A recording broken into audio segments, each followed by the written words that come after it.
एक जंगल में एक चालाक लोमड़ी रहती थी। उसे दूसरे जानवरों को मूर्ख बनाने में बड़ा आनंद प्राप्त होता था। वह आए दिन कोई न कोई युक्ति सोचती और किसी न किसी जानवर को उसमें फंसाकर मजे लिया करती थी।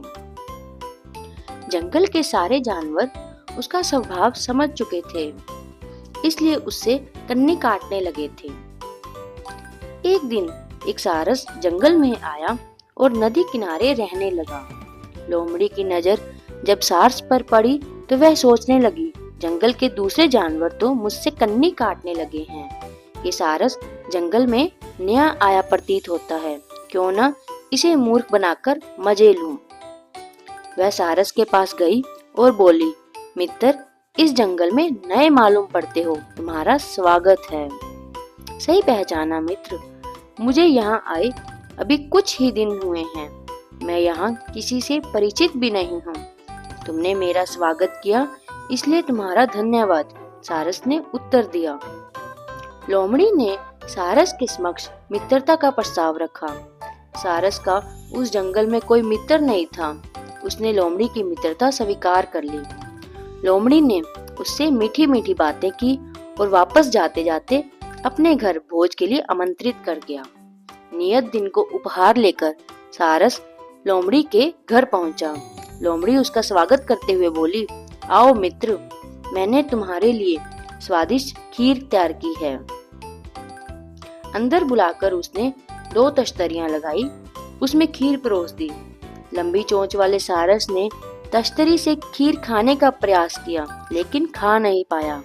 उधर लोमड़ी झटपट तश्तरी से खीर चाट गई। अपनी तश्तरी में से खीर खत्म करने के बाद वह सारस से बोली, खीर तो बहुत स्वादिष्ट है मित्र, लेकिन तुम खा क्यों नहीं रहे हो?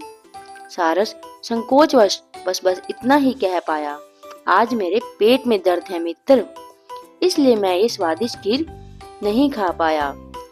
लेकिन भोज के लिए तुम्हारा बहुत बहुत धन्यवाद। सारस अपमान का घूंट पीकर वहां से चला आया। उधर लोमड़ी सारस को मूर्ख बनाकर बहुत खुश हुई। कुछ दिनों बाद सारस ने लोमड़ी को भोज पर आमंत्रित किया।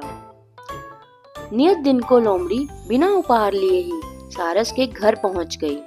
सारस ने उसे अंदर बुलाया और बोला, मित्र, मैंने भी भोज में खीर बनाई है, आशा है तुम्हें उसका स्वाद पसंद आएगा। खीर सुनकर लोमड़ी के मुंह में पानी आ गया। वह खीर परोसने की प्रतीक्षा करने लगी। कुछ देर में सारस ने सुराही में खीर भरकर परोस दी। सुराही में खीर देखकर लोमड़ी का मुंह उतर गया। उसके लिए सुराही से खीर खा पाना असंभव था। वह चुपचाप सारस का मुंह देखने लगी, जो अपनी लंबी चोंच से झटपट सुराही से खीर खा गया। खीर खत्म कर सारस बोला, क्या बात है मित्र, तुम खा क्यों नहीं रहे हो? तुम्हें खीर पसंद नहीं? लोमड़ी समझ गई कि सारस ने उससे अपने अपमान का बदला लिया है। वह खिसियाते हुए बोली, नहीं मित्र, वो क्या है कि आज मेरे पेट में दर्द है, और वहां से भाग खड़ी हुई। तो बच्चों, कहानी से हमें क्या सीख मिलती है? जैसा करोगे वैसा भरोगे।